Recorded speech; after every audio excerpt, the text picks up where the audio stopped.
बोलो भक्त वत्सल भगवान की जय, गिरिराज हरण की जय।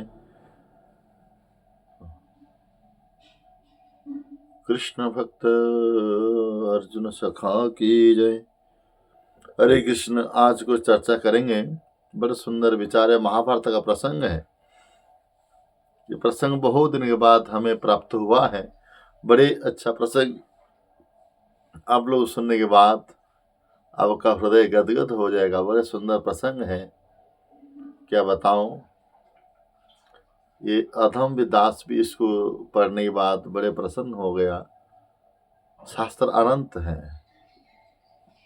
भगवान की कथा भी अनंत है, भगवान का नाम भी अनंत है, भगवान भी अनंत शक्ति संपन्न है। क्या कहें, जितना भी हम शास्त्र में चर्चा करते रहते हैं, पढ़ते, उसमें और भी नया नया खोज निकलता रहता है। कभी हम ऐसा सोचा नहीं था इस प्रकार प्रसंग होगा। आप लोग देखे होंगे, पढ़े भी होंगे, टीवी में, सीरियल में महाभारत प्रसंग है, महाभारत कथा है। अर्जुन के घोड़े के बारे में कल हम लोग सुना था। हनुमान जी गदा कहाँ से प्राप्त हुआ था, और गदा का नाम क्या है। कुबेर जी ने, रावण का बड़ा भैया कुबेर जी ने ही अर्जुन को गदा प्रदान किया था। वो गदा का नाम है कोमदी गदा है। गदा का महिमा है, गदा का कितनी वजन है, कितनी बल है, सारे आप लोगों को मैंने अच्छा से सुनाया था। आज सुनेंगे। त्रेता युग में राम भक्त हनुमान था, अभी कृष्ण का अवतार में द्वापर युग में कृष्ण का भक्त है अर्जुन जी ने। अर्जुन के पास तो घोड़ा था, वो घोड़ा कहाँ से प्राप्त हुआ है, बड़े अच्छा प्रसंग है। तो कह रहे हैं अर्जुन का घोड़ा कहाँ से, तो अगर अर्जुन को घोड़े का यो विशेषता क्या है, अर्जुन का घोड़ा का विशेषता क्या कह रहे हैं, तथा उसमें कोई उसका विशेषता ये था, वो घोड़े में कोई भी मर भी जाए वो तुरंत उसी स्थान पर दूसरे घोड़ा आ जा करता था। और उनकी 100 घोड़ा थी अर्जुन के पास, लेकिन 100 घोड़ा कयामत यथावत हमेशा 100 ही रहता है। कभी 99 नहीं होता है, 101 नहीं होता है, कि 90-95 नहीं होता है। मर जाने से भी हो जाता है ना, कम हो जाता है, लेकिन नहीं, उसमें 100 घोड़ा रहेगा। कोई असुस्थ है तो तुरंत असुस्थ वाला चले जाए, दूसरे वाला आ जाएगा, वो कहीं से आता है, उसका नियम है था। तो इतनी बड़ी महिमास्पद ये घोड़ा कहाँ से आवा, किसने दिया, ये प्रश्न है। तो कह रहे अर्जुन को घोड़े ने किसने दिया। महाभारत में देखने मिलता है, जब अर्जुन पंच पांडव ने लाख्या गृह में प्रवेश किया था, लाख्या गृह जलने के बाद उनको तो पांडवों को हमेशा तो कौरवों का शत्रुता बनी रहती थी। इसीलिए उनको छल करके लाख्या गृह में मारने के लिए जैसे भेजा था पंच पांडव को, लेकिन जाक और आके सहाया मार सकने कोई बाली मांगे करे सकने, जो जगत से बैरी होई। जिसको भगवान रक्षक है, कोई उसको मार नहीं सकता है, कौन मारेगा उनको। तो इसीलिए जो लाख्या ग्रह में प्रवेश करने बाद जो वहां से उद्धार हो जाते हैं, तो पंच पांडव ने यमुना किनारे जाते हैं विचरण करने के लिए। और पंच पांडवों के अंदर युधिष्ठिर, कुंती भी थी, युधिष्ठिर और भीम, नकुल सहदेव को छोड़ करके अर्जुन ने कुछ भ्रमण करने के लिए गया। और शाम हो गया है, रात भर भ्रमण करते करते करते एक जगह पे पहुंच गया, जहां पे एक गंधर्व था जिसका नाम चित्ररथ गंधर्व था।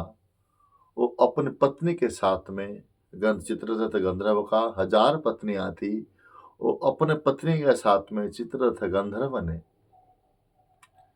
जल विहार करते थे, रमन करते थे एकांत में। लेकिन उनको पता भी नहीं था, अनजान से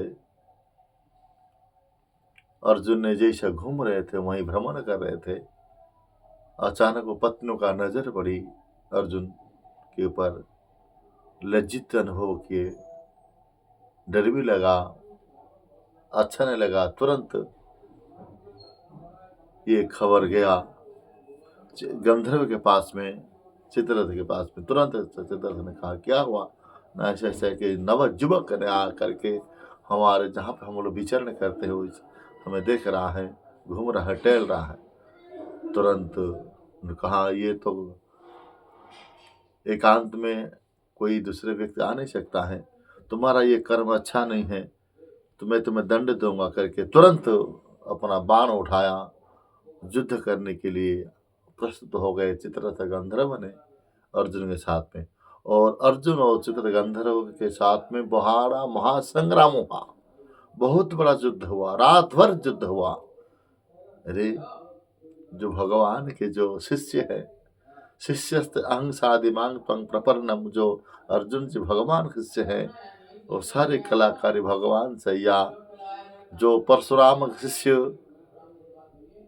द्रोणाचार्य जी से शिक्षा लिया क्या शिष्य हैं, अर्जुन कैसे भी हार सकता है। तो सारे रात युद्ध करते करते जैसे ही युद्ध का परिणाम क्या हुआ, तो चित्ररथ गंधर्व ने हार गया और मरते मरते बच गया। जैसे मरते मरते बच गया, तुरंत क्या हुआ, अर्जुन ने हाथ अपना गांडीव को नीचे रख दिए।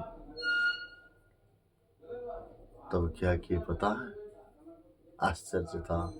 उस समय घोड़ा नहीं था, उस समय रथ भी नहीं था, पैदल गए थे केवल गांडीव लेकर के। और जैसे ही चित्ररथ गंधर्व ने मरते मरते बच गया, तो ने बड़े अर्जुन के ऊपर एहसान किया और प्रसन्न हो गए। अर्जुन, मुझे अभी तो कोई हारा ही नहीं है, मुझे मेरे से कोई जीता भी नहीं है, मैं कभी अभी तक कभी हारा नहीं माना, लेकिन तुमसे मैंने हार गया और मरते मरते बच गया, इसीलिए मैं तुम्हारे पर प्रसन्न हूँ। मैं तुम्हें कुछ देना चाहता हूँ, वर क्या चाहिए, मुझे और कुछ नहीं चाहिए करके मैं कुछ भविष्य के लक्ष्य कर मैं देता हूँ। महाभारत युद्ध होगा, मुझे पता है, सारे ज्ञान है, इसीलिए वो महाभारत युद्ध के लिए कुछ मैं मदद करना चाहता हूँ। कौन सा मदद है ना, तुम्हें 100 घोड़ा दूंगा। वो ऐसा घोड़ा का विचित्र कहानी है, वो घोड़े कभी उनका गिनती कम नहीं होगा। भले ही युद्ध में कोई घोड़ा मर भी जाए तो तुरंत और एक घोड़ा आ जाएगा। ये घोड़े की विशेषता ये है, अस्वस्थ हो घोड़ा चले जाएंगे, सुस्त वाला घोड़ा आ जाएगा। हमेशा 100 की 100 घोड़े बने रहेंगे तुम्हारी। तो अर्जुन के पास तो घोड़ा जो था, आप लोगों ने प्रश्न किया था घोड़ा कहाँ से आया, ये चित्ररथ गंधर्व ने युद्ध से पराजित होकर के मरते मरते बचने के बाद प्रसन्न होकर के अर्जुन को घोड़ा प्रदान किया था। वही घोड़ा ही अर्जुन का, इसीलिए घोड़ा कैसे है अर्जुन का बड़े महिमास्पद है। ये महाभारत का प्रसंग है, ये विष्णु पर्व में आता है। बोलो वृंदावन बिहारी लाल की।